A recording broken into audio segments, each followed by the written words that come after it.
ഇനി നമ്മൾ 9ാമത്തെ ചോദ്യത്തിലേക്കാണ് പോകുന്നത്. സോ നമ്മുടെ 9ാമത്തെ ചോദ്യം ഇതാണ്.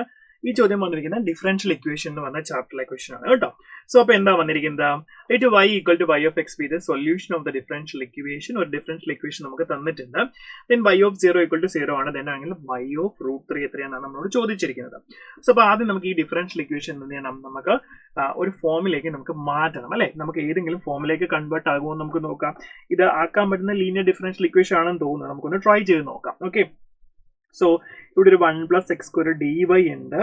ദെൻ ഇവിടെ ഒരു xy then 5x², okay, dx ഉണ്ട്. ഓക്കെ, അപ്പൊ നമുക്ക് എന്ത് ചെയ്യാം? ഞാൻ ഇതിനെ ഒന്ന് നോർമൽ ആയിട്ടൊന്ന് കൺവേർട്ട് ചെയ്ത് മാറ്റാം. സോ അപ്പൊ എന്തിലേക്ക് വരും?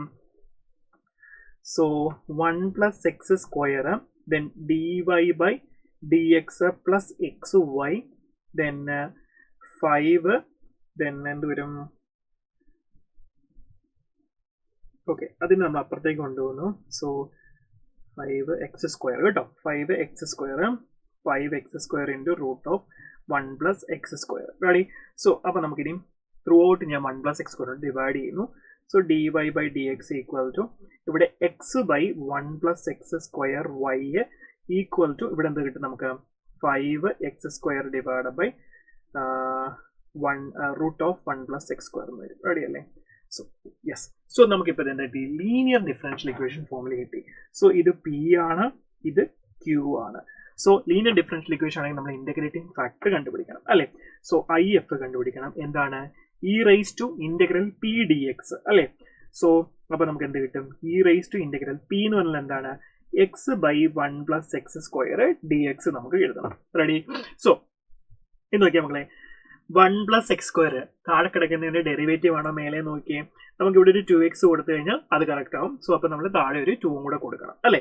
സോ അങ്ങനെയാണെങ്കിൽ നമുക്ക് log 1 + x² എന്ന് കൊടുക്കാം. സോ ഇതിന്റെ ആൻസർ അത് കിട്ടും e⁻log 1 + x²/2 എന്ന് വരും. സോ ഈയും ലോഗും എന്താണ്? ഇൻവേഴ്സ് ടു ഈച്ച് അതർ ആണ്. സോ അപ്പൊ നമുക്കിത് മേലെ പോയി കഴിഞ്ഞാൽ നമുക്ക് എത്ര കിട്ടും? √1 + x² എന്നായിരിക്കും നമുക്ക് എന്ത് കിട്ടുന്നത്? ഇതിന്റെ ആൻസർ കിട്ടുന്നത്. ക്ലിയർ ആണോ മക്കളെ? റെഡി അല്ലേ? സോ അപ്പൊ ഇത് കറക്റ്റ് ആയിട്ട് മനസ്സിലായെന്ന് വിചാരിക്കുന്നു. സോ അപ്പൊ നമുക്ക് IF കിട്ടി. ഇനി നമുക്ക് സൊല്യൂഷൻ എഴുതണം അല്ലെ. സോ സൊല്യൂഷൻ എഴുതുമ്പോഴത്തേക്ക് നമുക്ക് എന്ത് കിട്ടും? y into √1 + x² equal to integral 5x², then √1 + x², then √1 + x² dx. So അതവിടെ കട്ടായി പോയി.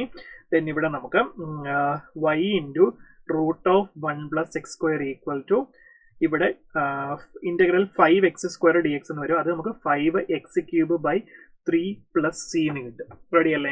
സോ ഇനി y ഓഫ് 0 0 എന്ന് തന്നിട്ടുണ്ട്. So y of 0 equal to 0. y-ക്കും 0 x-നും 0 കൊടുക്കുമ്പോഴത്തേക്ക് നമുക്ക് c-ന്റെ വാല്യൂ എന്ത് കിട്ടും?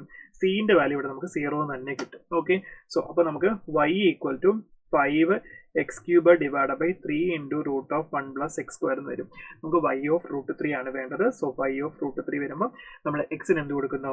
√3 ആണ് വാല്യൂ നമ്മൾ ഇട്ട് കൊടുക്കുവാണ് അല്ലെ. സോ y ഓഫ് √3 ഇട്ട് കൊടുത്താൽ നിങ്ങൾക്ക് ഫൈനൽ ആൻസർ എന്ത് കിട്ടും? 15√3/32 എന്ന് കിട്ടും കേട്ടോ. ഓക്കെ, സോ ഇത് കട്ട് ചെയ്ത് കളഞ്ഞാൽ നമുക്ക് 5√3/2 എന്ന് കിട്ടും. സോ നമ്മുടെ ഫൈനൽ ആൻസർ 5√3/2 എന്നായിരിക്കും കിട്ടുന്നത്. Option A is the right answer. Okay.